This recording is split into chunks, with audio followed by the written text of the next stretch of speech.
You guys did a great job. This is a historic moment, and I'm going to start this show a little different than how we normally started because may never be able to do this again, but we can do it today. New York, concrete jungle, where dreams are made. There's nothing you can't. The New York Knickerbockers are NBA champions. Wow. Finally. Yes. Two things we didn't know that we would see in our lifetime: a black president and the Knicks winning the championship. That's crazy. And we've seen them both. That's crazy. You can take me now, Lord. Wait, no. No. I'm on the precipice. Be careful what you say. I'm on the precipice of being rich. Don't take me now, almost there. Yeah. It's a figure of speech. Proverbial. Not yet. Oh, I got so much more left to go. Not yet. Wow. It's a good day, man. If you're out on the East Coast, it's a good day. Nah, for real, man. What's going on, everybody? It's your boy, J Marv. It's your boy, Sir Moore. And we are the hosts of Get Off the Couch podcast, where we celebrate and make space for the creators, the entrepreneurs, the go-getters, and the trendsetters. And the Knickerbockers. We're going to add that on today. Sure. And shout out to Janae for writing that song, New York, Empire State of Mind. You're coming on the show, Janae. Janae, we need you on the show. Hey. Talk about the royalties you're getting right now because they're playing the song. You know what's crazy about this whole thing is that New Yorkers always need people from Jersey. Yeah. Always. Are we going to do this the whole show? Yeah. I just need to know if you're going to be... Look, you just named someone who's from New Jersey who wrote from the New York song. She's from New Jersey. Jalen Brunson, the Brunson burner. You guys are always going to be the armpit of America. Just let it be what it is. Exactly, and everyone needs an armpit. Without an armpit, without an armpit, the arm of the pit. Look, and I'm happy about that. I'm happy about that. Guys, I'm just in Jersey because the rent is cheaper. That's it. Denver, Colorado. Mello, stand up. Mello, stand. Yeah. When Kion plays for the Knicks, you guys are gonna be like, "Oh my God, man!" And I'll be like, "Yeah, Denver, son." And Melo's from New York. No, he's not from New York. He's from Baltimore. Anyway, okay, that's fair. Today, let's get this thing back on track. Today's show. It's about a New Jerseyan. We said we celebrate the creators. It's about a woman. The entrepreneurs. Fine woman. The go-getters and the trendsetters. The person we got on the couch today literally is a stat stuffer in all those categories. You know how you got like Russell Westbrook, your choice, triple doubles, stat stuffer, rebounds, assists, blocks, scoring. Yeah. She fills up all those categories. She's a creative. She is an entrepreneur. She is a go-getter. She's beautiful. And a trendsetter. She does it all. And you're about to find. And I played basketball. We're about to get into that. We're about to find out why she gets all the stat sheets going. Ladies and gentlemen, without further ado, give it up for Juicy Jas. She is juicy. How are you today? I'm wonderful. How are you? Man, life is good. You look phenomenal. Just melanin, shining. Yeah. All of this winning. Come on, just shining today. How you feel? Is it like a different air? Even if you're not a Knicks fan, like a different air today, man. You are pushing this thing. No, but he's right though. It's different. It's definitely because you're here. That's why. It's because you're here. Yes. But also, as you just tied in, and we're about to talk about, because you played basketball, you recognize it's a hoop. It's a hoop dream. Yes, and the energy is definitely like different now. I feel like you said they haven't won in so many years. Facts. Since so now 73, 03, Big Phil Jackson. Since 1903. Never the little Big Phil Jackson. I was like, wait, what? 1903. But I think the energy on the East Coast is going to be a lot different. Yeah, for sure. The summer is going to be crazy. Yeah. If we can get another Fab mixtape Oh man, he already dropped a little snippet of. We should have bet. Like if the Knicks win, you got to drop a tape. Fab. Yeah, Fab got to drop a tape. I mean, it's never too late to put it out there. No, can we collectively just send our energy to Fab? Please, we need another. Drop the tape, Fab. Yes, the Knicks one, drop the tape. Get Jada on there. Get Nas on there. How about he really just drop a Knicks tape? Because there's not a real Knicks tape. I see what you did there. Yeah, I see. I like Knicks that. tape. Yeah, Knicks tape. Yeah, I love it. Yeah. Basketball. Yeah. I'm just gonna jump right in because we're talking hoops. Yeah, you could have gone in so many directions in your life, but it started with your love of hoops. Yeah. How did that shape you as a person and ultimately set you up for? Because we're both athletes. Like we about that life. Yeah. So how did that help shape you and like your ability to go after things the way that other people that don't play sports don't necessarily understand, and your pursuit of things that like that competitive, the competitive spirit. I think it keeps you disciplined, it keeps you persistent, and it gives you a different belief in yourself as being an athlete. Like you know, and also too, you have a lot of eyes on you, young, a lot of people rooting for you. You know what I'm saying? So it's like you have people like in your corner from early. So it's like when you have that type of energy backing you, it kind of transcends into like being able to do anything. You know what I'm saying? So I think just me starting from so young and didn't necessarily pan out to me going to like the WNBA or anything, but I played all the way up until like a little bit after high school. I did like AAU and stuff like that, travel, basketball, all that. So it kept that energy for me going to be able to maneuver to different things, which opened up the lane for music and other things that I've dabbled in as well. So absolutely. Talk about that a little bit, because even in Jersey, like I'm realizing, like being out where I'm from, Denver, Colorado, like basketball scene is cool, but it's not like how it is out here, the AAU circuit and everybody. What was that like, just that energy? Because a lot of people don't really know how big, like how you were talking about big Jersey in the basketball scene. It's a whole world out here in New York, New Jersey. We got a lot of talent here. You know, we do. We definitely do. I mean, for me, like AAU, it was definitely it was an experience. I mean, I was traveling. I was playing in championship games. I mean, like we were playing against girls bigger than me. Like it was just a whole different world. You know what I'm saying? And Jersey itself, like if you look at the spectrum of Jersey from like music to sports, to actors, like we have so much talent here. It doesn't just stop and just or start in sports. Like we have a plethora of talent across the board. You know what I'm saying? So I think just being from Jersey, period, like you already have I don't want to say a target on your back, but like people already chip on your shoulder, like you have a chip on your shoulder, because it's like you have a point to prove, because it's like people are expecting greatness out of you because you come from a state with so much of that, you know. So it's like, I mean, it was an experience. What can I say? I mean, I was young, you know. I was going every weekend. We were going to different states up and down the coast. Sometimes we did local tournaments, but a lot of times they were out of state tournaments. So it was exciting. Like I was leaving class Friday and then early, and then getting up Saturday morning to go to a tournament, and then I'm back Saturday night, back in school Monday. So it was like I was always constantly on the go. But yeah, it was definitely an experience that I think helped molded me into the woman that I am now. So who started the love of basketball? Like, where did that come for you? My dad actually played for the Army, for St. Thomas Army. In the nice. Yes. Shout out to dad. He played for. He actually played. If I'm not mistaken, I believe he played in. I don't want to say Olympic Games. Or he might have. My dad did some finessing and got himself into the games, but he was a basketball player. Yes, by any means necessary. But he definitely played basketball. So I got that from him, and my height as well. My mom's short. She's a brainiac, but but my dad helps is to have both. Yes, exactly. But he was the athlete, so that's where I get it from. Now, growing up, this is a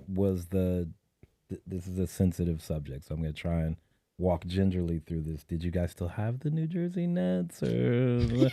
Yo, you guys don't have them anymore. I'm just saying you don't have them anymore. Yes. I gotta talk sensitive about this because it's still a sore spot. You're not even a decade in. Right. I don't know. Yes, I didn't know. I you gotta ask. Yes. Okay. Yeah. Okay. We definitely had the Nets. I gotta ask you, because we talked about this earlier. Yeah. Do we retire? Do we get to claim Vince Carter? Do we get to claim Vince Carter, or do we share him with and all that? Toronto? Do we share But his most meaningful basketball was in New Jersey, like playoff. championship basketball. I was gonna say, I think we could say we share him because he spent, he did some time in most of his time in Toronto. Drake's not gonna like this. Drake's not gonna like this. But no, whatever. I'm just saying. Drake's not gonna like this. We'll share him. Yeah, we'll share him. That's fine. Okay. Yeah, I think that's fair. Yeah. You mentioned earlier, you talked about how you said New York is like, you guys are like cousins. We are. Do you embrace it? Because a lot of people from Jersey, there's, like we talked about, a chip on your shoulder because so many people look at Jersey as the little brother, and there's always that fighting for respect. But everybody who's been on this show from Jersey, obviously we've uncovered how much talent and star power is from Jersey. Do you feel like a kinship with New York, or is there still that little like, yeah, you guys are there, but don't sleep on? Yeah. I think it's safe to say we both have our own thing going because they have legends just as much as we do as well. But I think we also have done a lot of things with them, partnerships and stuff like that. So, I mean, it's like, we got love for you, but we still got our own thing going. Do you get that respect? Do you feel like from New Yorkers, like when you go do shows and stuff like that? Do you feel? Yeah, for sure. I definitely. I mean, New York. They always say like New York, New Jersey, Philly are like one of the toughest crowds. Yeah, you know what I'm saying? So, I've done like SOBs and stuff like that out there, and I definitely got a lot of love. I have some friends who are artists from out there. So I think it's safe to say that I'm pretty good with New Yorkers. Yeah, we get along well. You still listen to Jay-Z, even though he was instrumental in stealing the Nets from you guys? You still? I like Jay. I'm not a big Jay fan, but I definitely listen to him here and there for sure. So I just want to make sure there wasn't any buried dissension. No, we don't got resentment. We don't have beef with Jay. Yeah, I don't think it's no beef with Jay at all. I think the only person beef with Jay right now is Drake. That's probably the only girl. They're beefing, but other than that, I think we're all pretty good with Jay. Okay, with Jay. Yeah. Should we just? I feel like we owe a moment to talk about that. Should we just take a moment to? We should. Drake, Jay-Z, I like. K-Dot. Where are you with all this? I mean, I think overall, Jay-Z's the GOAT out of all three of them. If you were to ask me, but I think in terms of like who has the moment now, it's Drake. Yeah. If you compare Drake and Kendrick, I think Drake is a better artist. Kendrick is a better lyricist. Okay. I think Drake has more star power, has more impact. Right. Kendrick to me is just not consistent enough. And I think Kendrick, I don't want to say he plays it, I don't want to say plays it safe, but I feel like Kendrick has never, I don't think he steps outside of the box as much as Drake. Like Drake's not afraid to try all types of sounds, different, different approaches. I think Kendrick kind of sticks to what he's comfortable with, what he's known for, which is fine. Yeah. But I would like to see that from him. I think because I like Kendrick. You know, I definitely I'm a Kendrick fan. But I would like to see him dabble in different, I don't want to say genres, but just different sounds, different type of vibes. I think even when he dropped To Pimp a Butterfly was different for people, even though for me it was like, I saw this coming. Yeah. Like the deep, poetic, D'Angelo style, neo soul feel. Yeah. I feel like that was gonna come regardless. Right. You know what I mean? But like you said, I would love for him to, dive a little deeper and expand his musical palette and maybe infuse some other genres. You know what I mean? Exactly. Or different rap styles. You know what I'm saying? But with Drake. And this is what I'll be telling Jay. Jay knows, but I'm a big Drake fan, right? I'm a big Drake fan because I'm a stan. He's a stan. I'm a staner. He's a stan. I'm a staner. Is that he has the ability to adapt. Yeah. He's a chameleon. And he can, regardless of what people say about the Quentin Miller thing, and he's written for other people. He's written hits for other people. It's not just songs, but hits for other people. You know what I mean? So his ability to adapt is definitely different. Yeah. That's why he's the guy. Yeah. I look at it like what you were saying. I know a lot of Drake fans, that's their big push on Kendrick is he doesn't drop a lot. It's all feels very kind of one kind of thing or in a certain lane. I look at that kind of like the difference between how people view artistry, because Drake is throw numbers up, I'm going to get on the charts. It's more about like how many hits can I run up in a certain thing. Which if you look at like culturally where music is at, some people call that like the TikTok culture where you just got to throw numbers up and get whatever catches and sticks. Not saying Drake is like that, but that's more his approach. As where Kendrick feels more like the creative. Yeah, where it's like, I want to really like take my time and put something into something that I find meaningful. And I don't always want to see, we don't see Kendrick online. We don't see, he doesn't have that same kind of thing. So do you feel like there's some credence to, I don't feel like Drake makes TikTok music. I think it just takes off as that. But like, I think Drake makes music pertaining to his lifestyle. Right. I don't feel like he's looking to make a hit. I don't feel like he's like, okay, we got to get this in on the charts. Like, he's Drake, so I feel like people are going to take heed to him and run it up regardless. Right. But I think, just like you said, Kendrick kind of makes stuff that's, special to him or sticks to what he knows. I feel like Drake does the same thing. Yeah. I don't think that Drake is like, I know people tried to, I don't, people tried to say he was like a culture vulture. Even when he did like the Jersey Club album, I can't even think of the name when he, what's the name of the album? Honestly, never mind. Yes, which was more like and I love that. Yeah. But that's him just experimenting. And I think as an artist, just like Beyonce doing a country album. I mean, she's a Houston girl. She comes from that. But we know her as an R&B woman, So it's like, what's wrong? If Beyonce could do a country album, like what's wrong with Drake dabbling in Jersey Club? You see he's not doing that now. He's not trying to take it over. It was I'm willing to put myself in this. And we got to think about how old he is in our generational gap, right? We're all around that same age. Drake, Kendrick, Cole, all of us are in that 30-somethings to about to be 40-somethings, right? And we grew up on club music. Yeah. We grew up on Caribbean music in the basement, Jamaican Caribbean dance hall club songs, soca and all that stuff. Maybe not to the magnitude where it's like heightened, but when we got out to party, what we dancing to? Right. All that stuff.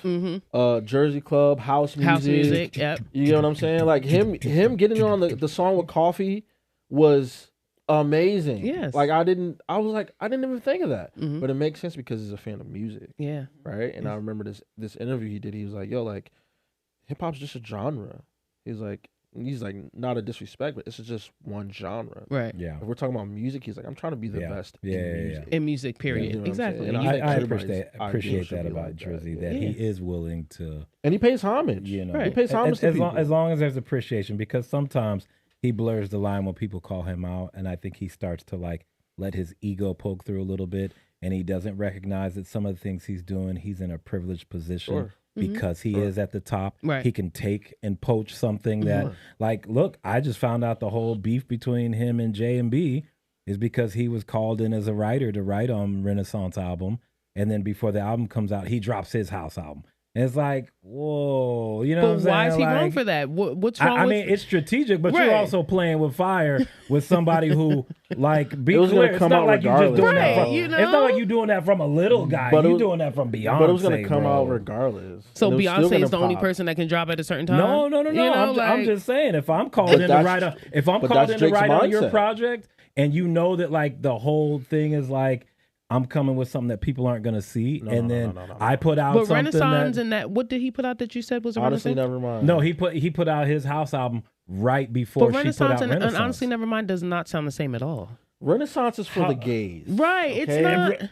It's for the gays, Jay. No, for the gays. It's for the girls. Honestly Never Mind is a house. That's for everyone. Album. I that's would all say the millennials. I would say they're cousins too. I'd say they're under the same umbrella. Sure, you can say that. I'm just saying. But that's what I'm saying. I think that's what Drake's. He plays with fire. His mind is like, okay, I'm the guy. Why can't I put it out? He was probably inspired for sure. I think he was definitely right. He probably inspired, or not. Or he's just being Drake, or not. I'm that guy. I'm Drake. He was inspired. He was definitely inspired. Beyonce is an inspirer, right? But there's strategy to that too, and I think you guys are missing. But Drake is also that's a foul play to me. I think that's a foul play. Well, yeah, I agree with you that him dropping his before her was like, okay, it was because he knew it. Anyway. He knew it. Yeah. And he wanted to ride off of that, knowing that she was coming right behind him, because you see they didn't move her date. No, of course not. But do you think if Beyonce dropped hers and he dropped his, it would have been the same reaction, right? It would have been the same reaction. It'd have been the same reaction on the outside because we didn't know. It's just that we're finding out now that he gets called to write on that project, and then all of a sudden he drops his like okay. It just feels. But what if he had his done already? Because Drake is a workaholic, bro. Like Chris Brown. Chris Brown has like thousands of songs in the cut. This nigga drops 40. Right. Nah, he drops. So it's like I'm not. I wouldn't be surprised if Drake is the same way, where he has a plethora of songs just sitting. It just feels very coincidental. That's what I'm saying. Yeah. Just saying, it just feels very coincidental at the same time. But we forget that Drake is a writer first. We forget that. He's a writer first. I'm not mad at that. So he's in the stew just cooking up, bro. I'm not mad at that. I'm just saying there's come on, bro. There's rules. I ain't gonna say there's rules. There's no rules in hip hop, but there is levels when you're working together with certain people, and it's like when you say that, I think that is what Drake's problem is with hip hop, is that it's so many rules that it's no rules, that it's still rules. And it's mad confusing, bro. I won't even say rules. I think rules is the wrong word, because I actually, because if I'm the guy, it's my time. I don't love the idea of rules. That's the wrong word I used. Respect. If you invite me to your session and you like, yo, I got this crazy idea, nobody's coming with this right now, and I'm like, dope, and you want me to come help you write on that, and I come and we write on it, and then next week I'm dropping something that's similar to that idea, you're gonna be like, yeah, that's a disrespect. You're going to be like, this fool gaze. But he didn't drop a whole album. Whole album that is similar to Renaissance. I was going to say the whole album, it doesn't sound... Renaissance is very like pro-gay, like, I am happy to be who I am, XYZ. But honestly, never mind. Low-key was like a throwaway, to be honest. Yeah. It was like, I'm having fun. But what made it, what made Honestly Nevermind, I think that's the name of it? Yes. Yeah, Honestly Nevermind. What made it stand out was because it had house elements. It's not that the whole album, I'm not saying was exactly like Renaissance. I'm saying the surprise value of, I'm doing this, and that comes right before what Beyonce does. But Jersey Club was also, even though Jersey Club has, as we know, it has been popping for many years, it was just becoming mainstream. That's true. And I think that Drake also was inspired by the artists, Jersey Club artists that were coming out as well. Yeah. Not just Beyonce. He's probably the best at riding the wave. Like the way that we talked about, like how Jay would do it, jump on a Houston style or jump on Atlanta style. Jay did his Snoop career, would do it. I was gonna say Drake. It's not nothing new. It's just, I don't know. I'm a Drake fan too, so this is coming from somebody who's a Drake fan. You know this. Yeah, you're a Drake fan. I just think he rides that line very closely between like respect and I'm literally kind of like just doing it because I can. Well, it's both, because it's Drake. Yeah. What do you say? Yeah, it is the braids, but even without the braids or the fade, it's still Jersey Drake. Right. Yeah. So it don't matter. It doesn't matter. It doesn't matter. Right. Come on. Enough about Jersey. Jersey, just come on the show so we can get to right. Come on, Drake. Come on, bro. Back to you. What was the seed? Because basketball, we know, is there. We know basketball, when it's a love, and you ride it and you go till you can't. Word. Where was the music seed planted? What was it that made you be like, okay, wait a minute, this is something too? Yeah. And I'm kind of passionate about this. Well, I was hanging around DJ J Hood, Bless, Joker, who are kind of pioneers in like the Jersey club scene. So they're like my brothers, and but I also had went through like my first like heartbreak. Yeah. And I wrote about it. That's how it starts. That's how I would always start. I think heartbreak is like the catalyst to like a lot of heartbreak or love or loss of something. You know what I'm saying? That kind of like prompts you to do something major in your life. Right.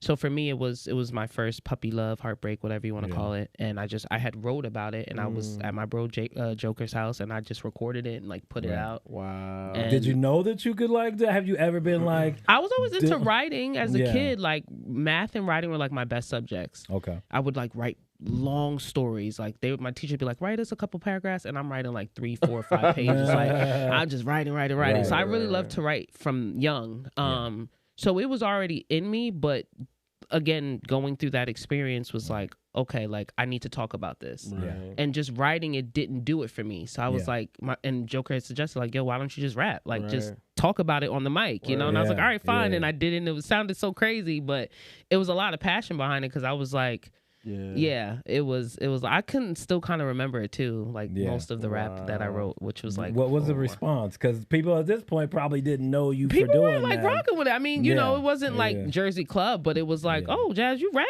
Like we didn't know, like we knew you was playing ball, but we didn't know you was rapping too. So it was a good response. So yeah, it was different. But once I did that, I kind of got into some Jersey club, and then mostly like hip hop after that. But yeah, that's how it started. What was it, that feeling of doing that? Like, what made you want to say, as opposed to just like, that was cute, I got that out, it was therapeutic. What made you say, you know what? Like, there's something about this that I like. Being around the bros, them, because they were doing it that was their thing, so being around them, it was like, it was going to rub off, they say like, if you hang around millionaires, like, you're bound to be the next millionaire, you know what I'm saying? So it's kind of the same thing. She got me with Supernatural.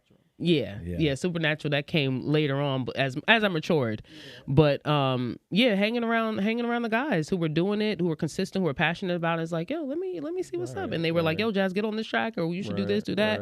So once that happened, it was just kind of like, okay, once I eventually I branched off and started doing my own thing, but they were they kind of helped me grow with the foundation. With the foundation as an artist. So that's how it. And was there anybody to the outside of these guys? Were there any artists to the left or the right of you that you're looking at like, man, I like what they're doing. I want to, like get in that space and not compete, but like just like do it. Yeah. Well, it wasn't even competition. It's inspiration-wise. Like, A$AP Rocky, I don't know why, at that time for me, because he was like, A$AP Rocky and A$AP Mob was like big, and that whole like chopped and screwed, and like they were style, that and they were style, and they were having fun. They were having a lot of fun. Yeah. They were a big inspiration for me when I first started. I mean, I liked other artists as well. Like, I grew up on like reggae because my family's from St. Thomas, so like we listened to a lot of Bob Marley. We listened. My stepfather's from down south, so we listen to a lot of house music, and then of course R&B, old school R&B, like the family, everyone loves the OJs and the Temptations and Stephanie Mills and all those type of people. So I grew up with listening to different genres.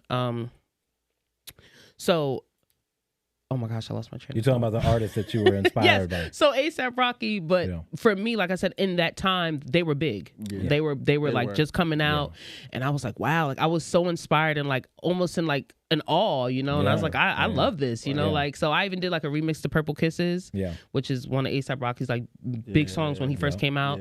So like, I that was it for me. Like I was kind of riding their wave for a little bit. Casino yes, I love that. I'm not gonna hold you. Like when they came out, it was just like, wow. Yeah, it was different. It was a period in time where New York, East Coast music in general, it was like a pause, and I feel like 50 Cent was around still.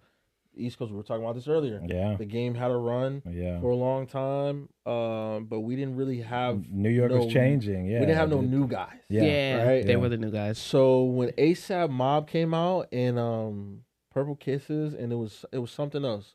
It was another song. See me in the hood and gaze the same. What's up? Yeah. That one. I guess it's called What's Up. What's right? up? Mm-hmm. It was that, and I was like, yo, like... And then we find out they're from Harlem. Yeah. You know what I'm saying? So it's like the transitional sounds of the generation, right? It started to change. And so, the A$AP Mob, they were inspiring for me too, because it's like, that's what I want to do. Yeah. They look cool. It looked cool. It was they fun. They look like themselves, right? They didn't look like the typical Harlem niggas, right? They're not wearing no shade. No shade. Y'all, you know what I'm saying? Y'all set the tone. Right. With Nike tags. It was like, the Pusha, before it was called like a real Pusha, they was wearing the stuff. Right. You know what I mean? Right. They had inspired by Ye, of course. But A$AP Mob, I agree with you. Yeah, for sure. Now, were you spending any time in New York? Like, would you go over there and just be like, let me get in the space? Yeah, and, for know sure. What I'm I saying? did some underground stuff out there for sure, Okay. and touched hands with a couple different people at the time. New York was definitely. How old were you at this time? So this was like 2009, 10. I was like between like 18, 20 around then. Yeah, so like fresh out of high school. Yeah, so that was like... Now you could be outside. Exactly. No, so I was on the train, the buses, everything. Really just getting the experience. And it was just, like you said, like they brought back a breath, maybe a breath of fresh air. Because it was a pause for the East Coast hip-hop scene for a while. So they were young, they were vibrant, and they were doing it their way. You know, it wasn't like they were trying to be like someone else. They were really sticking to who they were. And I found that so inspirational, you know? So it was like, I want to be like those guys. So what starts happening in your process now? You're like, okay, I like making music. I see some people that I like doing it. I like what they're doing. You dropped a few joints with the bro. Yeah, right. Are you more now like, let me start defining what my artistry is for me? Like, are you even thinking about that at this point? Right, or is it just, this is fun. Right. I'm just, I think at that age too, like you think, I don't want to say you think like you're going to be young forever, but you kind of do. You have that ignorance of like, I'm young. Like I'm just right. Exactly. I'm going to make music. I'm going to have fun. I'm going to do the video shoots. Like I wasn't thinking of it strategically, like how I do now. Right. And plus like life didn't hit me yet. You know, I'm still kind of young and just out the house and, you know, just out of high school and all of that. So for me, it was just like, I just was having fun. I just wanted to create. Being present. Right. You know, just wanted to be in the mix. That was it for me. You know, like if something happened big, great, you know, but for me, I wasn't even thinking that. I'm just like, I want to just make music. Like that's it.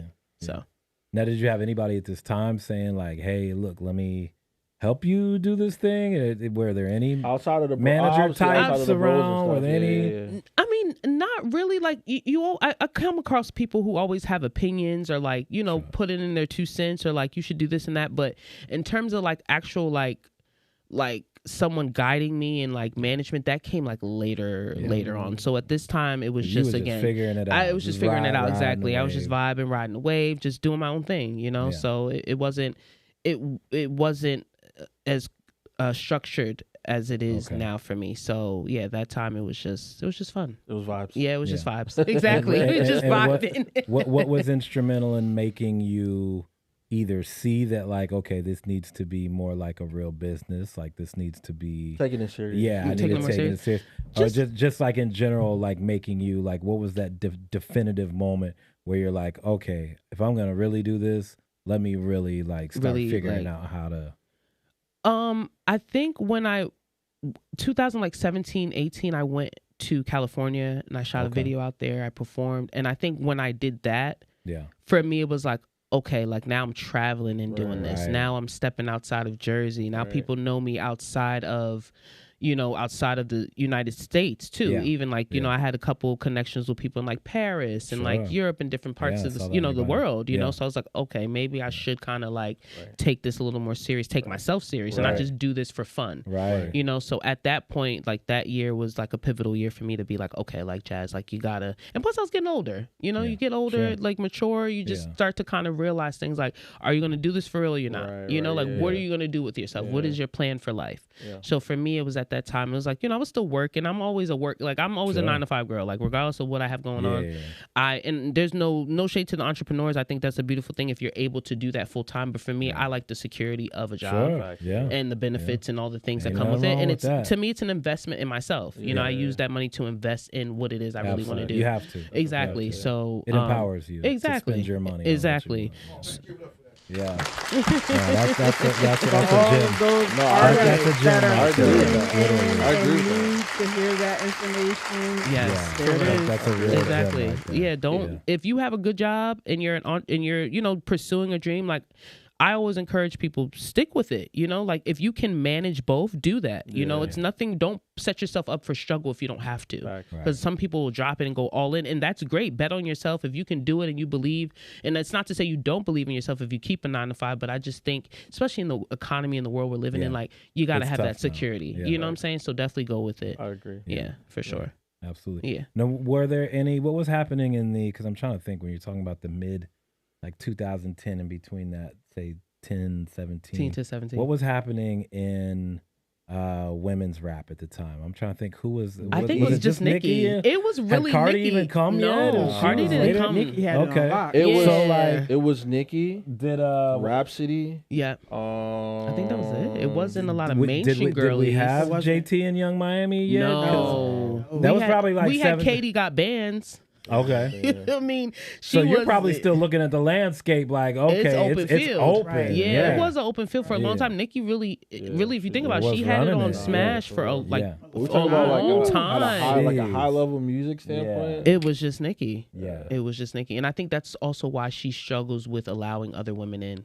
Because she had such a long run and it was just her. You know, it was kind of like, I don't want to say it's like her baby, but it's like, what I've noticed with Nicki is she's only welcoming to artists that I feel she that are not competition for her or that may not take her place. Yeah. She seems to embrace them more than the other women that are on her level or even a little bit more. Because so much of her story is always her competing with men. So when it came time where women were now competing with her, it was like, whoa, wait a minute, like you know what I'm saying? Almost like a sense of entitlement. Yes, very much so. Or and I don't know if people have been paying attention to this either, her battling that shadow of Kim. It's a shadow, right? It's like you gotta fill these shoes. Yeah. Can you fill these shoes? Yeah. Especially in women's rap. And it's kind of the same thing in men's rap. I feel like she surpassed Kim. She did, but surpassed her. I think so. She went into a whole nother lane. Yeah, I agree. Now she's on a different plateau, so she has. I agree, but I feel like she's been and she don't need to worry about the other women because she has her own lane. Yeah. And that's a real thing. Yeah. She has her own lane. Yeah. None of them are trying to get into her lane. They're just trying to give off that kind of aura, but not her lane. Right. Well, it's a bunch of Nickies now. Yes. It's a bunch of now. Yeah. And I think it would behoove her to get in that mentorship space. Just like I feel with Drake. I'm like, why isn't Drake trying to... He should be signing like girl groups. He should be signing more R&B people. You know what I'm saying? Like that's his thing. Dope. Yeah. So he should be in Toronto trying to find the next Usher or you know what I'm saying? Like that should be. And I think it would behoove her to lower her ego and not be so guarded. Right. You know what so I mean? guarded. And just reach out and see what's out there. Yeah. You know. But she's not gonna do that. Nah. Nicki's not doing that. I doubt it. But it's a lot like women's rap right now, like and I'll ask you that too. Like the climate of I hate saying women's rap because it's rap regardless. Right. Yeah. The girlies in rap. Like what's the climate for you? Where do you see the climate right now? Well, I think there's a lot of talent, but I think it's overshadowed by a certain type of rap. I think the popular female rap is very much... Don't sugarcoat it. Say what it is. Say what it is. Pussy popping, bags, shoes, the scammers. Like, call it what it's it is. not... You know, we don't have a lot of Rhapsodies. We don't have a lot of girls who are actually still talking about... I don't even say everyday things, but because every woman's not living that lifestyle. You know what I'm saying? Every woman's not right. There's no Laurens. There's no Laurens, exactly. You know, a lot of women aren't privy to men with money or UNITY, right, Queen Latifahs and stuff like that, or even Missies. You know, we don't have that. It's a lot of women are just. I feel like a lot of women are sex sells. And they are jumping on that wave of I'm gonna, use my body, use my looks, talk about what most girls want to hear. And I don't say most girls, but just it's low hanging. It's an escape. I think a lot of women would like to have that lifestyle. Sure. But I think that reality is we don't. A lot of us are hard working out here. Some of us working 2, 3, 4 jobs, and we don't have the privilege of calling a man and asking him for $100,000 or a Birkin bag or take me to Turks and Caicos tomorrow. You got women with kids. Like and real life things. And I think there's starting to be a shift a little bit back to that type of music. I don't want to say like the boom bap rap, but more so just realistic, relatable music. Like thought process. Exactly. You know what I'm saying? And I think eventually, and I'm hoping, and that's no shade to the women that make this music, but I just feel like it's not realistic. It's not every day. It's like I can't wake up and listen to where all my scamming ass niggas at. I'm listening to jazz or that new record, shaking that. Stealing them bags, whatever that song I think that's. is. Are we talking about the Carisha one, Young Miami? Yeah. Am I scamming? Like I'm not listening to that at 8 o'clock in the morning. You know what I'm saying? Like I'm listening to either some jazz, some R&B, some old. If I am hip hop, like maybe like 2000s up to 2010 hip hop. Like I'm not listening to MC Light. Right. You know what I'm saying? Like the stuff that made you feel. It had substance. It mattered and it made sense to the times. It's just like this stuff to me is very unrealistic. Yeah. And it's like. It's very oversaturated with that. And even music, I think, period, because I think someone said statistically, like, there's over 100,000 songs uploaded a day on the streaming platforms. It's like, that just was not a thing 10, 15 years ago. You actually had to be a talented person to be an artist. Yeah. And even with albums, like, we would listen to albums for years. Right. It wouldn't just be like, Because now, you know, like even with Drake's Iceman coming out, like people had opinions about it the next day, and it's like we actually sat and listened to music and let it marinate. You know, I know, I hear exactly before we had an opinion about it. Yeah. You know, now with social media, everyone wants to get their content out, so you know, it's like it's a race for that. But like music was so different before because it was more valuable. It was more guarded. It was gated. It was getting harder to get in. You couldn't just drop right, and if you weren't good, it was like you weren't gonna make it. People were really tuned into the lyrical content. Yes, exactly. So you can't tell me you have an opinion the next day about a Drake project or even a Chris Brown project of listening to 45, 35 songs in less than 24 hours and then have a comment. You did not really listen and really listen to it and really go over it. And I got to ask you too, when was the last time you heard a project and you're just like, oh, this is hard. Really like this. Honestly, like I like Drake. I'm a big Drake fan. I'm not gonna lie, and I still listen to like his older albums, like Her Loss, Nothing Was the Same, Take Care. You know what I'm saying? Like those were good albums. Like really were great albums. So for me, like I'm not gonna lie, like I did listen to Iceman, but like I didn't really sit with it. Right. You know, like I probably should. That's what I'm saying. Like what was an album that you've recently or have listened to in the past couple of years that you're like, I'm sitting with this and I'm really taking it in, like honestly, like I'm not gonna lie, like no, it's not even hip hop. It might be like Bob Marley. Like I really like Bob Marley, like his greatest hits. Like I still listen to that. I like older music, and sometimes I get stuck on it, and I'll listen to like the same 5-10 songs for like months. I'm the same way. You know, like I don't like to oversaturate my brain with too much. You know, so if I really like something, like and it's good and it speaks to me and it makes me feel something, I'll stick to that for a while before I change up like what I'm listening to. So and you know what I found myself doing now instead of like trying to get into new albums, because again,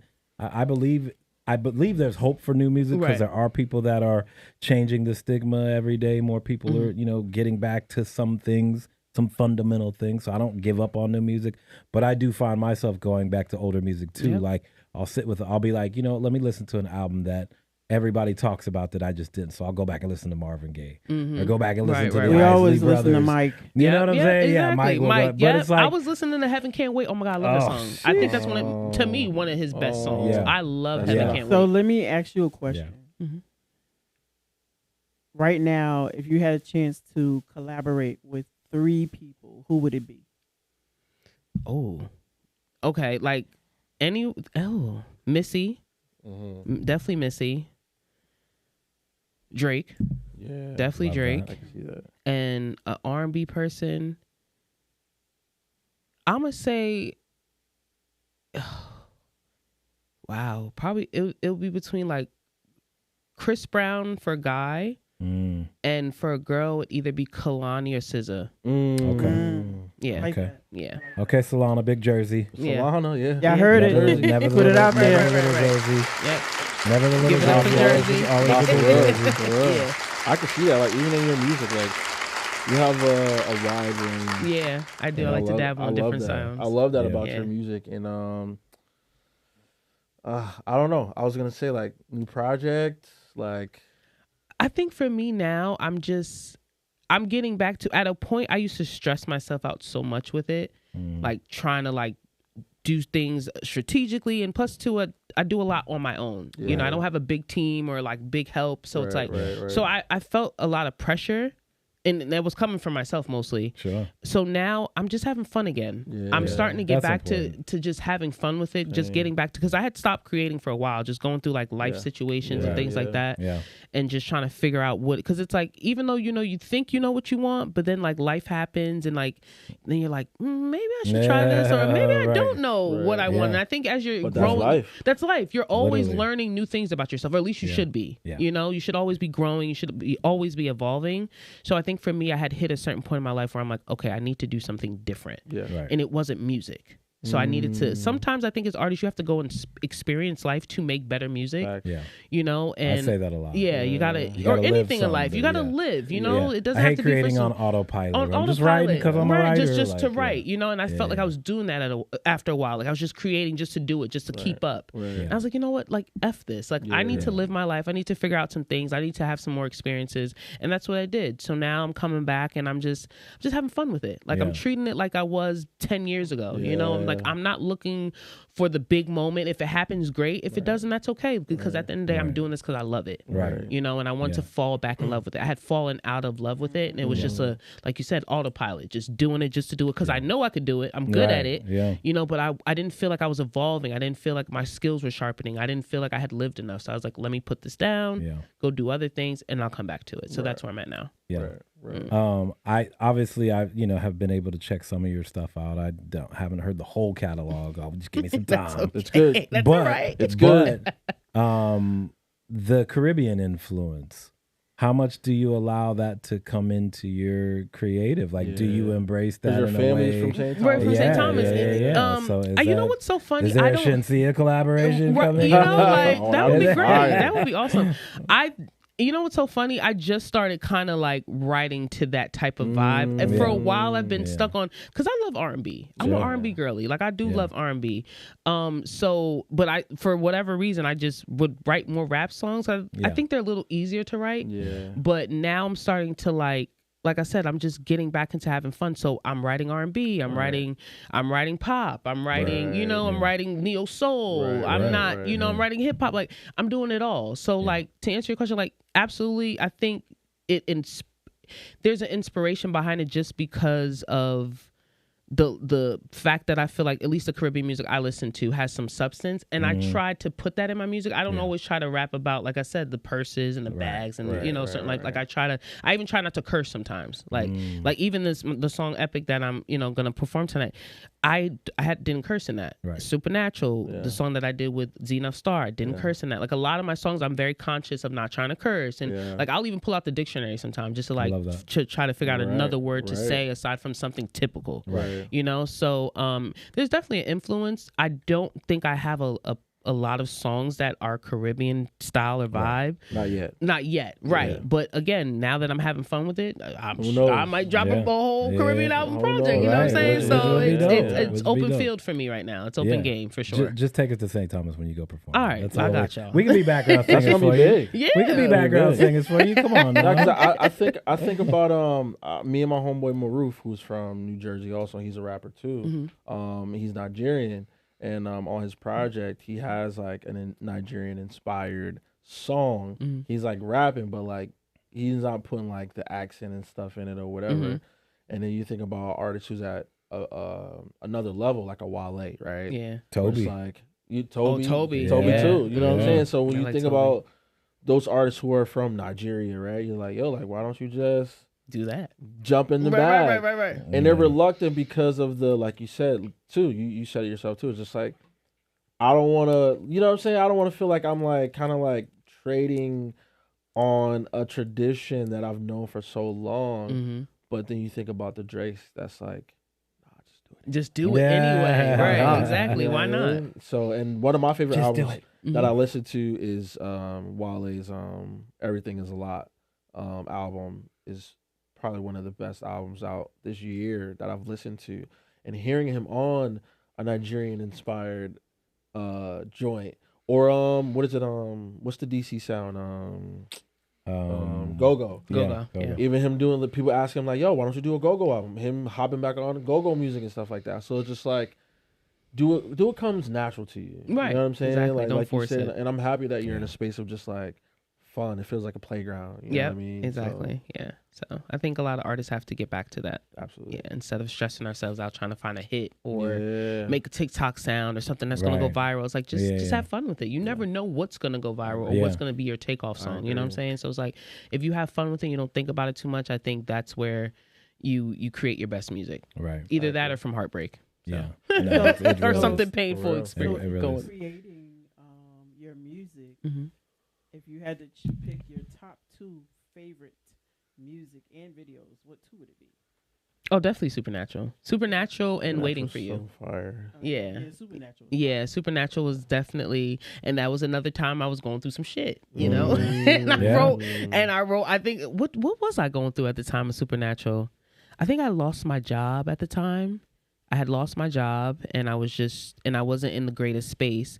Oh, the pandemic had happened. That and little I was small on Clubhouse. thing that happened. I was on Clubhouse. That's what it was. Clubhouse was popping. Clubhouse was great. I've met some really great people that I'm still cool with. Yo, I wasn't mad at Clubhouse. Clubhouse was popping. Clubhouse was great, and there was music rooms. Yeah, and I was still caught in like the rapping and like I'm like Remy Ma, whatever, and I went into this music room and it was just R&B, neo soul, country. I was like, wow.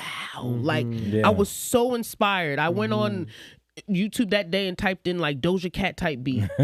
And I found this beat and I was like, this is different. Right. And I just started writing and it was just so crazy, and it was just like so Supernatural was fun. It was definitely a fun project, fun time. It was on BET Soul. It was on BET Soul. Yes, it was here and the UK. They played it out in the UK too, so that was cool. Yeah, so that was fun. And then Waiting for You. It's a relatively new song I dropped in December. Shout out to Justin Love. He helped me kind of pull through it. Yes, Justin Love. That's the homie. Big Jersey again, right? Yes, Big Jersey. Yes, he's a legend. He owes us a favor. Can you? Justin, since he was 10 years old. Yeah, Justin is he's we gotta get very Justin talented. On the show too. Justin, come get on the show, man. Yes. Come on, man. You were in NJ5's video. We got clips. Both of us. And you were on Writers Rumble. Me and you both. Yeah, you always Justin. Come get on the show, bro. So Waiting for You. It came out in December, so it's relatively fresh. But I've been playing it in like different music rooms. I've been getting great responses from it, so I'm trying to. That's the song I'm pushing right now. Right. And I was reluctant, to do that because it's an R&B neo soul slow type of vibe song, and I'm like, it's summertime. And I was thinking like, I need to put out like something that's kind of turn up or, something for the girls. But I was like, and my friends kept like, yo, Jazz, every time I play this song for people, they love it. Like no matter the type of whether he's a hardcore, only listens to DMX kind of guy or someone that's, an R&B connoisseur, like everyone liked the song. Right. So I was like, all right, let me just, I think that's let me just give it to and me and this one always have, debates back and forth about when you should put out a certain song at a certain time. Mm-hmm. And I think, look, I don't know anything because I haven't sold any records. I mean, not as me as an artist. As a songwriter, I've sold many. Not yet. Small flex. But I think music is at a place right now where some of the traditional algorithmic, you got to drop it this time, or it's kind of breaking down. Mm-hmm. And it feels like it's really open. And it, to me right now, feels more like if you're touching somebody in a way that the music feels authentic, and it's making them feel something, especially with all of the AI music now happening. If you make people feel something, that's what's right on time. Exactly. As opposed to, I mean, of course, we all love a summer song. Everybody loves a summer song. Right. I think that's also a little bit more like major label style, too. I think they have the ability to push it and make it be the song of the summer. Right, exactly. I think if you're an independent artist and you have something that's moving people, then you go with that. Because at the end of the day, it's like, are you making people say, "Oh wow, I felt something"? That feels good. Exactly. So I like your approach and how you do it. Now, are we going to see more Justin Love collaborate? Is there some collaborators that you're kind of building more? Well, I have a Jersey Club track with Chad B. Okay. So we gotta get back and work on that, touch that up. And Justin and me and just have a good relationship. So I mean, he's in Nashville, Tennessee right now. That's where he's living. He's doing his thing out there. So I mean, he's having a gala next weekend. I'll be there. So I'm sure we'll have conversations of doing more. Right now we're just pushing Waiting for You. And so I mean, I'm always open to collab with Jersey people. I think that's also the thing with Jersey. I mean, I'm seeing it more now, but I think the reason why other states or regions have surpassed us is because we have an issue. I don't know if it's an ego thing, the crab in the bucket mentality kind of thing, but it just seems like we don't stick together for a long time. Like you might see people pop out, but in terms of like really like sticking together and like building each other up, I don't see that. Like, okay, now I see like Fetty Wap and Albial kind of like doing their thing, which is great. But it's like, okay, so then who are y'all going to pull up next? Right. Like, who are you guys lining up to be the next you guys, you know? So, I don't know. And to that point, and he talks about this all the time, I give him credit for this conversation. It's great that it's happening now, but that should have happened when Fetty was the biggest thing in the world. Exactly. It should have been a pipeline already. The way that you see when Houston had everybody coming through, and it was like, damn, where are all these artists coming from? Atlanta, where are all these artists coming? But New Orleans, where are all these? Like Jersey should have had like more. And I give him credit. He was really trying. He had a Avengers level roster of people that he was really starting to like.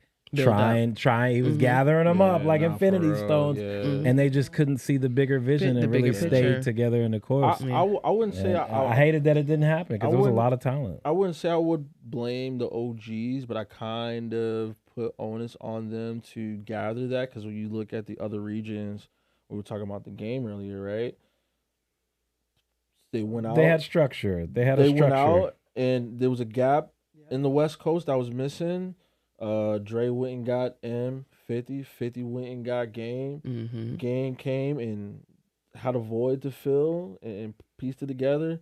And then he started putting names out there like, yo, y'all need to start rocking with this dude, K. Dot. You need to start listening to Nipsey. You got da-da-da-da-da. On this end, I feel like the OGs dropped the ball on us. I think, which is true. Yeah. I agree with that for sure. I think the only person that I see that's like heavy on the scene that's like is not afraid to give underground artists or up and come artists like a platform is DJ Juicy. He to me is the only guy that like it doesn't matter if you're not popping or you don't have the big following. Like if he likes the song, he's gonna play it. Right. You know, he's gonna put it on his movement playlist or what have you. He's done that for me a couple times. You know what I'm saying? So it's like, I think we need more of that. It shouldn't matter about your following, if you're going viral or not. If it's dope, it's dope. If it's dope, it's dope. Play it. You know what I'm saying? Push it. And I think that's what we're missing a lot of, because people are just looking for, I guess because of social media, people have been able to cultivate a following where they don't necessarily or need, I don't even say like artist development, but they're not coming just from like the ground up. Like the platform is kind of already helping them to have an audience, to have eyes on them. So a lot of people feel like, well, you need to already come with that. Like I'm not going to touch you. I'm not going to play your music. I'm not going to interact with you or what have you if you don't already have a following, if you don't already have this and that. So it's like we need more people. That's how Trap Queen got popping. Like he was playing it at the cookouts and the little places. It wasn't everybody started pushing it. I was seeing on in front of McDonald's in downtown, passing out the CDs, and performing. Remember we found one of your homies. We were on our way to something in Jersey, and somebody pulled up on us and handed us a CD. And I remember I found it years later, and it was his first demo with Trap Queen. Exactly. So I think we need more of that. I mean, I'm not saying you have to go outside and pass out CDs, but I just think that there's a lot of DJs. They're just stuck with being online. On social media. You gotta go out. I gotta go outside and touch the people. And it was something something that Tyler the Creator said. Is just like, yo, don't think that you're gonna post your song one time and that's it. Yeah. And artists do that. Right. Spend all this time recording. We can get into this like heavy. Right. We're gonna hurt some people's feelings talking about recording with artists. The one-off post. You gotta push it. Do one post and that's it, or maybe 3 posts for the week, and then. Now they're on to the next thing, asking you, can we record some more stuff? Absolutely not. Right. Absolutely. Right. Exactly. Don't ask me. Yeah. But that goes into what you were saying too. I know you said the artist development thing, but I think that all artists need artist development. Yeah. They need to all go through it. Yeah, for sure. That development stage is very, very important. If you plan on wanting to be here for a long period of time. Right. Yeah. If you just you can catch a quickie. Some quick money and it's quickie, cool. You can catch a quickie. But if you want to be here for an extended time period, you need development.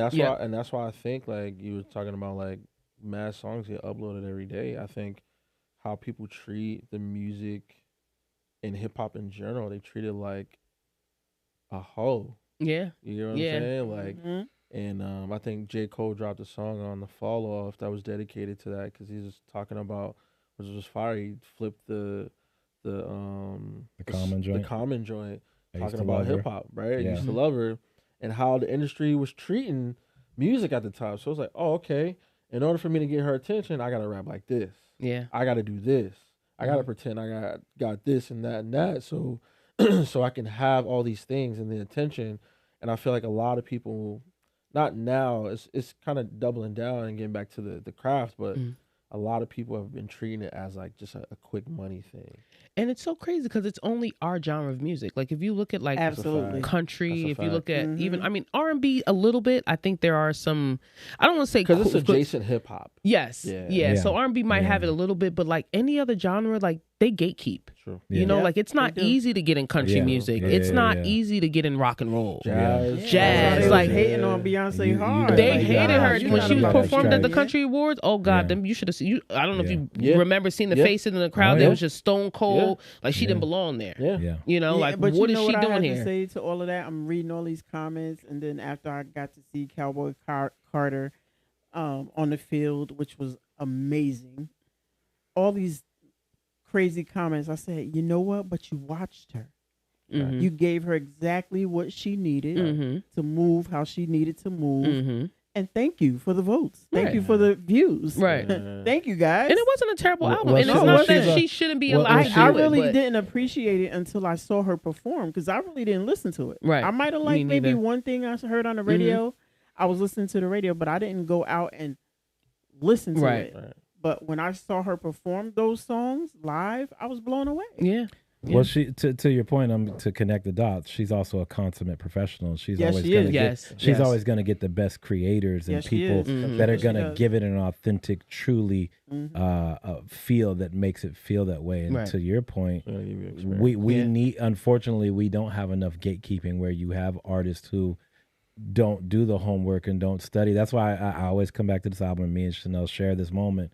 Bruno Mars with his 24 Karat album, he went and sat with Teddy Riley. He went and sat with Jimmy Jam and Terry Lewis.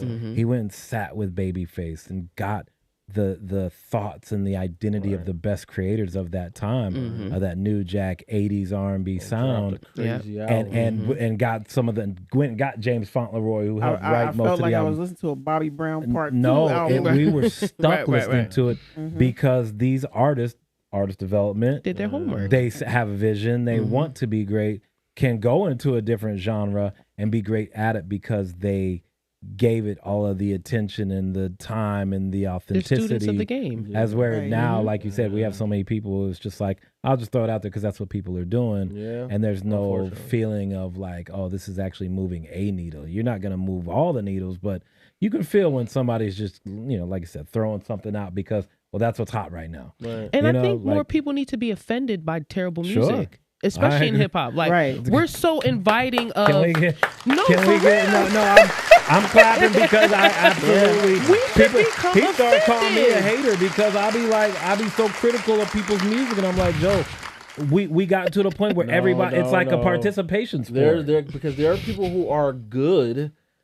Jay, you just come from a generation that of great excellence. Right. You couldn't get in the room and I'm writing against 5-time Grammy nominated Big Draws and Little Eddie who just got 6 joints on BB Rexa and Cortez and the Soul Diggers who are working with Sierra and Destiny's Child and Latif. But what did I say? These are the people we're competing against. Think about the LeBron effect, right? People get mad at LeBron because he's so great in an era in class that isn't quintessentially that good, but you can't hate on the player. You gotta hate the game. It's not people's fault that like look at Drake. Like now the big three is the big three, right? They're great, but you got others who are also great. But then you got the 90s. You got Jay. You got X. You got Nas. You got Mobb Deep. You got Snoop. You got Ice. You got everybody. 50 Cent. You know what I'm saying? Like you got all this hitters. You got hitters, bro. But now it's not like that anymore. But now, and those hitters didn't sound like each other. Yep. They didn't sound like each other, but I will say this. A lot of them did collaborate with the same type of people. The formula is still the same. Right. Yes. Right. And I think that, and this is go back to what I do agree with you with artists needing to go to the sources, right? Yeah. Imagine if you had access to Missy, right? You know what I'm saying? Exactly. And be able to get in the studio with a Rhapsody or on the R&B side, get in the studio with Kalani and write for hours. Right. Just Blaze, where you at? Come on, Just Blaze. Come on, Just Blaze. Juicy Jas, come on, man. Come on, what are we doing? Right. Big Jersey, come on, man. Yeah, make this happen. But that's what I'm saying. You know what I'm saying? Like now, back to what I was saying before, I feel like the people who came before us dropped the ball on trying to pull us up. You know what I'm saying? Because like I said, Dre and them, it was an institution, and that made it. You know what I mean? Yeah. And I'm not to say that reachable. They owe us per se, but this is like, if you want this thing to continue, you're supposed to educate. You know what I mean? Atlanta was doing it for such a long time. Not just educate, pulling people up, or telling people that they shouldn't rap. There should be more gatekeeping, and because, like I said, there's so many songs uploaded, and no one's like, there's no people up top saying, okay, this is bad. Like this is it's just like, okay, well, it's a hit on TikTok, so we like it. Yeah, it's become played so much that I got used to it, you know. But it's not a good song, and people need to start the higher ups, instead of just taking these kids on or adults, whomever, because they have a hit on TikTok, or they they have the look. No, it's not good, and it's not gonna last. The money, it's not gonna last. There's a lot of and that too. They're looking at the money. The money. It's about the money. Somebody gonna get mad at me. Whoever's watching this interview, that's okay. I'll be the guy that's hated. Stunna Sandy's not on Drake's album because of her talent. I'm just gonna say. Anyway, so wow, she isn't, but she's not that good. She's not that good. Okay, but he had that Molly girl on there. The Molly, the song with him, Future, and I think I forgot her name. And it was a terrible verse, but you know, I gravitate to her because she's adjacent to Drake. Yeah, and that's all it is. It's really about who you know now. Who you know, and if you get popular on TikTok or blow up, have a viral moment. Well, you guys need to get to know Juicy Jas. Right, please. That's what we're here for. We can literally, we're nerds of the culture. The merch is coming soon, guys. We promise. I love that we could just like you sit and talk about you like this stuff all day, because we could see you nerd out about it too. Yeah, I love it. It's very familiar in that way. Real quick shift away from music. You got to tell me about this vending machine. What was this vending machine you had, and what was it? And how did that come about? Because I read that and I was like, wait a minute, like it was so random. I'm not gonna lie. I am kind of a random girl sometimes. Like I'm very spontaneous, and I just wanted to figure out a way to make extra money, and I was like, I think there was a particular guy, and I can't remember his name, but he was big on social media because he had a whole lot of vending machines, and he was like giving out gems, and I follow him, and I was like, let me try this. You know what? Like, why not? Yeah. And I did it, and it was cool. It was a lot of work. I was doing it by myself. So you had to go shopping, you had to walk upstairs with the stuff because one of the buildings didn't have an elevator. Oh my God, I hated that. Yeah, you don't think about those things. So stuff like that I didn't like, but the money was good because it was a low investment. You can buy a used vending machine for like $500 off Facebook Marketplace. Load it up with stuff. Load it up with snacks, and groceries were not $50 million like they are now. There was a time. It's a little different now. So now you could get stuff. It was affordable, and you would make a profit. So I did it for a couple of years. It was fun. It was just extra buck. I was just doing a lot at that time. Like I really was. Sometimes I'd be like, Jazz, really? Like you just be doing too much. Sometimes. I was like, wait a minute. It was so random, but it was fun. I had one in my dad's store. He had a store in Brooklyn. So I put one in there. So I ended up selling them, and I was just like, this is too much. I have other stuff. But I love that because you're literally putting experience into play, and it translates. Right. Like we talk about the competitive nature of sports, how it translates into life. Yeah. Those are things that you learn along the way about being an entrepreneur, about being a business, running your own business. You are a brand as an artist, and just those little things. Those are things that creatives don't always think about. Right. And I'll say, even speak for myself. Sometimes I fall short on handling like the minutia of like planning business wise and brand things.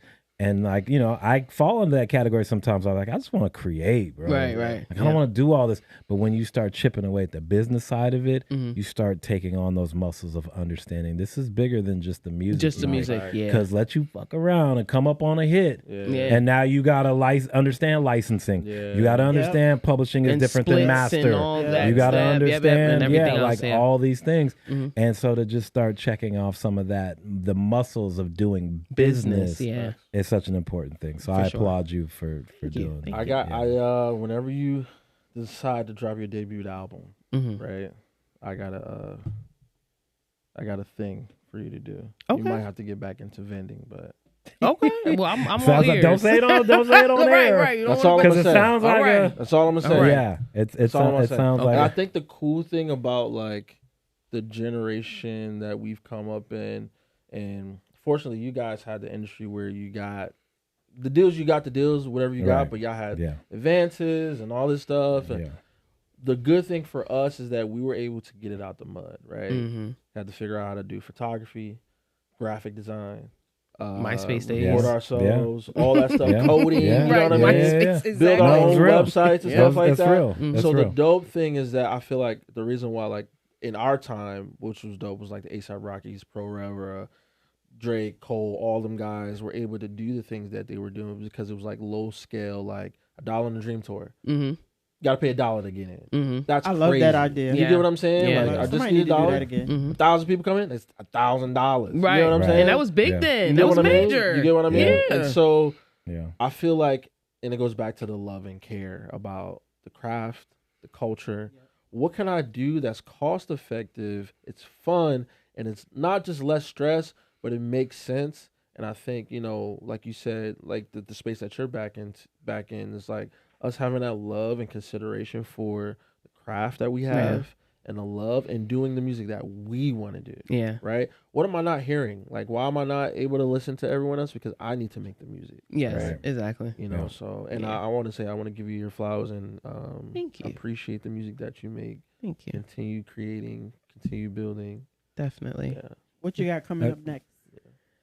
Oh, I don't have a set plan right now. I don't. I'm Waiting for You is kind of doing its thing behind the scenes. I've got some stuff planned for it, so I'm just gonna push that. But I'm still creating. I'm still gonna create. I'm still going to, you know, whatever's on my heart, you know, whatever I'm feeling in the moment. I'm not like giving myself a plan. I think because, like, again, when I do that, I stress myself out. Right. I start making myself have deadlines, and then I become on autopilot. So I'm like, I'm just legitimately having fun, taking my time, you know. So I don't have nothing set. I've been doing content and stuff like that. So definitely a lot more content coming out, even just different. Like I did a cooking show with someone, so that's coming out probably next month. Having fun. Like I'm just legitimate. I'm just back to having fun.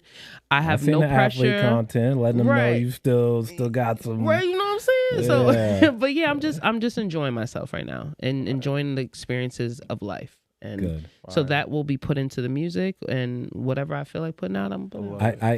I want to say something to you. Just inspired me to say. That's one of the most important things. As somebody who's been in this industry for 20 years, that's one of the things that often. Watch your mouth. I started young. Yeah, he smack him off. He told him his age. Like, damn. But go ahead. I'm sorry. That's one of the things I often forget to do is enjoy the journey. Just enjoy it. And it's important. And you just said that. And I think so many artists, like, as you're doing this, you can have a love for it, but at the same time, like, you got to enjoy the journey. Don't pressure yourself. I think that's where you stop enjoying it. And the people around you too during the process. Like, enjoy it. Yeah, you know? Exactly. Yeah. Real quick, we're gonna do something a little different and fun with you. We normally have this thing on the show called say it with your stand on business, say it with your chest. We're gonna do something a little different. This is inspired by you being an athlete. Yeah, before we get out of here, you gotta. Before we get out of here, okay, a little different. A little different. This is inspired. This just happened because you're the athlete side of you brought this in. Starting five. You are going to create your starting five of Jersey artists to you, because it's Big Jersey on the show today. Your starting five that will compete against any other music. Say it could be singers, they could be rappers, it could be a producer if you want to. You got you getting into. You got to compete against the Calis, the New Yorks, the Atlantas, the Georgias, all that. Your starting five for Jersey artists rappers, singers, that you're putting up against anybody. The first two guys that came to mind was Justin Love and Just Blaze. Okay, Big Justin, right? You got some people in Jersey to choose from. That's what I'm like. Queen Latifah, for sure. She got to be on there. Smart. Good choice.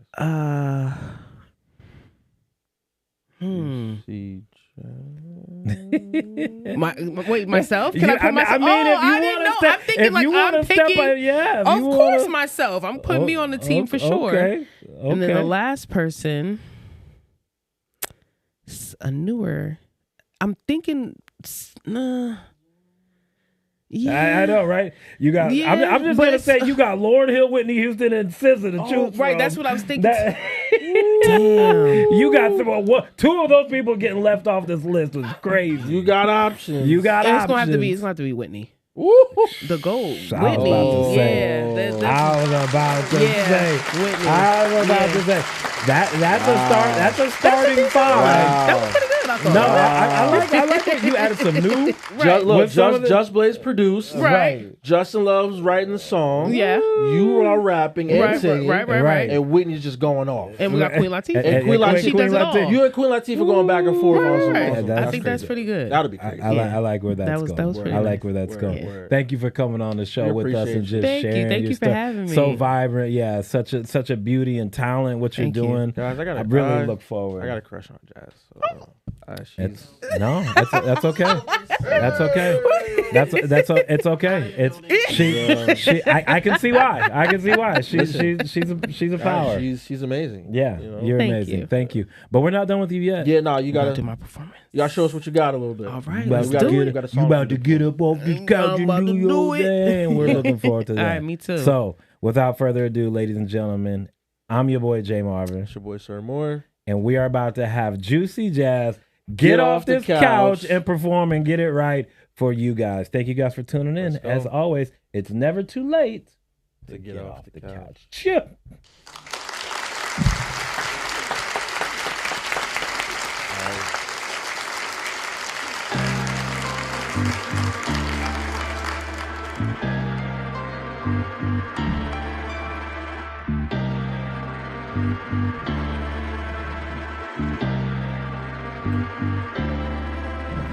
Excuse me while I park my high horse. Get the swag from my guy sauce. Melanin smell like time for running with some women you can't afford. I eagle to the ceiling. Oh man, what the feeling. My aura so appealing. I don't care if you make me the villain. Okay, I'm a big bad wolf. Paint town red, now these pigs all shook. Red bottom hills looking like hooks. Too real for the men, them crooks. You threw shade, I planted roots. Now on my trees better find this fruit. Don't mind taking L's cause I always recruit. And always end up doing better than you. I was raised where the halos don't glow too bright. Past got a Benz but it's hard ain't right. Jersey girl, Scarlet Nights. Bumper Gladys Night doing 80 on the turnpike. Won't slow down, can't do it. This for the ones that put me through it. Put dirt on my name but I rose right through it. Too solid like a 98 Buick. Too smooth, my silk could shock you. No limits when I tout this proper. No beef is shrimp and lobster. No bullets, my goons will chop your wolves and sheep clothing. Watch from the peak. They sneak, they creep, thinking they got one up on me, but I had one eye open while I sleep. Excuse me while I put my high horse. Get this swag from my guy source. Melanin smell like time for rolling with some women you can't afford. I eagle to the ceiling. Oh man, what the feeling. My aura so appealing. I don't care if you make me the villain. Excuse me while I park my high horse. Get this swag from my guy source. Melanin smell like time for rolling with some women you can't afford. I eagle to the ceiling. Oh man, what the feeling. My aura so appealing. I don't care if you make me the villain. Yeah.